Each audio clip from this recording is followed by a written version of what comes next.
INS. Extremely fearless journalism. जिसकी तैयारी चल रही थी डिस्टर्ब करने के लिए। इस कॉन्टेक्स्ट में जम्मू पुलिस सिक्योरिटी फोर्स ने मिलकर बहुत सारा काम वहाँ पर किया है। चारों जो पाकिस्तानी को न्यूट्रलाइज कर दिया गया है और उनका मनसा इधर है कश्मीर वहाँ के इलेक्शन में डिस्टर्ब करना था। तो किस तरह आपने इलेक्शन की बात की है? तो इलेक्शन पूरी हम लोग तैयारी कर रहे हैं। जेएनके पुलिस सिक्योरिटी फोर्स के साथ पूरी तैयार है। हम लोग कैंडिडेट को सिक्योरिटी प्रोवाइड कर रहे हैं। कल से कैंडिडेट लोग अपने फील्ड में जाके कैंपेनिंग करना शुरू कर दिया है। कोई डरने की बात नहीं है। कल पुलवामा में भी वो एक शाम को एक ग्रेनेड हुआ था, बड़ा अनफॉर्चुनेट इंसिडेंट हुआ। टारगेट पुलिस और सीआरपी थी और जिसमें कि ग्रेनेड सिविलियन पर गिर गया, जिसमें काकपुरा में, जिसमें कि 12 लोग जख्मी हो गए। जल्दी से 4 आदमी को लोग श्रीनगर लाए थे, शिफ्ट किए और चारों का हालत बिल्कुल ठीक है।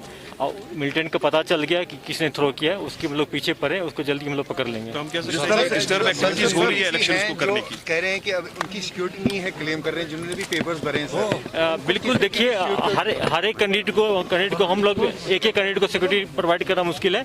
कलेक्टिव सिक्योरिटी दे रहे हैं। हर एक को सिक्योरिटी एरिया में रखा जा रहा है। जब कैंपेनिंग करने जा रहे हैं तो उनके साथ डबल एस्कॉर्ट हम लोग दे रहे हैं और उनको एरिया को सिक्योर करके कैंपेनिंग करवा रहे हैं। जिस तरह से आज नगरोटा में अटैक हुआ, आपको क्या लगता है कि कितने लॉन्चिंग पैड पे अभी मिलिटेंट्स तैयार है? इस संबंध में हर एक सीनियर ऑफिसर ने बता चुके आप लोगों को, बीएसएफ साइड से, आर्मी के साइड से, कि लगभग 200 से 250 मिलिटेंट तैयार आने के लिए। लेकिन इसलिए सिक्योरिटी फोर्स पूरे मुस्तैद है। आप देखें होंगे पिछले बार LOC पे फायरिंग हुई थी और प्रयास यही था पाकिस्तान का कि इन्फिल्ट्रेट कराने के लिए। लेकिन हमारे सिक्योरिटी फोर्स आर्मी पूरी तैयार है उसको न्यूट्रलाइज करने के लिए। सर, आप मानते हैं कि आने वाले दिनों में कुछ अटैक्स हो सकते हैं जब ये इलेक्शन स्टार्ट होंगे? देखिए, इलेक्शन हो, 15 अगस्त हो, 26 जनवरी हो या कोई VIP विजिट हो, तो उस टाइम में अप्रीहेंशन रहता है। लेकिन इसके लिए हम लोग तैयार हैं। BSF का हमेशा से ये एक मोटो रहा है कि हम राष्ट्र की सुरक्षा की प्रथम पंक्ति ज़रूर हैं, पर जिन लोगों के लिए हम काम करते हैं उनके साथ रह के उनकी खुशी में भी हम सहभागी बने और उनके हौसलों को आगे बढ़ाते रहें। और जैसा कि आपने कहा कि ऐसे इवेंट से लोगों को ये महसूस होता है कि दुनिया में करने लायक बहुत सी चीज़ें हैं, अच्छी चीज़ें हैं जो हम कर सकते हैं। और एक जो फीलिंग पैदा होती है, स्पिरिट जो बनती है, वो बहुत ज़रूरी है।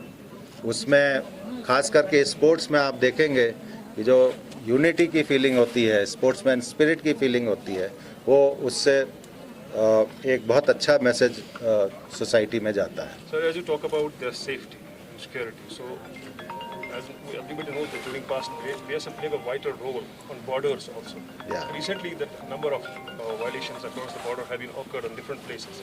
What is the present position and how do you see such type of attempts done by the across the border? See, we are the first line of defense and we are committed to protect the country.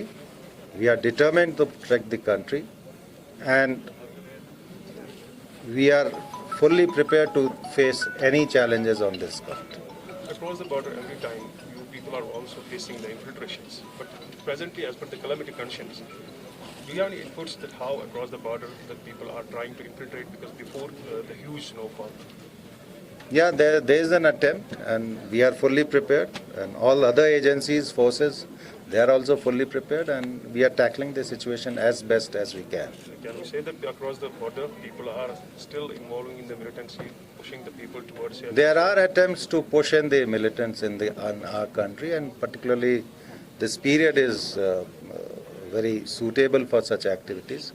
So all the counter measures we are taking are very effective and we are, as DG BSF, I can tell you, we are committed to foil such attempts and we will tackle the situation effectively. So what is the present position? Because recently you have also lost the martyr, the one sub-inspector also, number of Djibouti. Yeah, it is a situation which requires a lot of attention, a lot of alertness and situation is there, no doubt about it and we are facing it.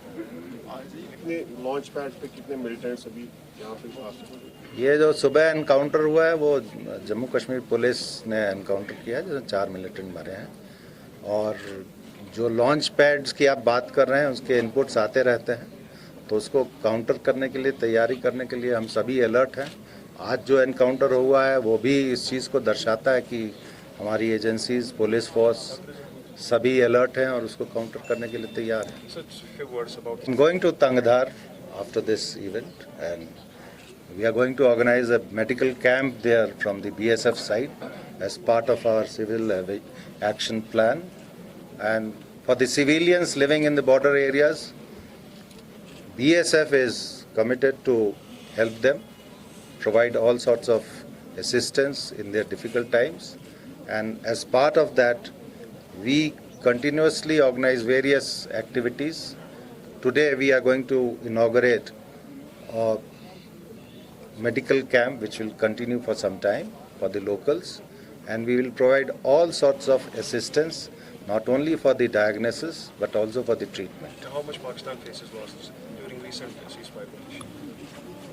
That has already come in the press. I need not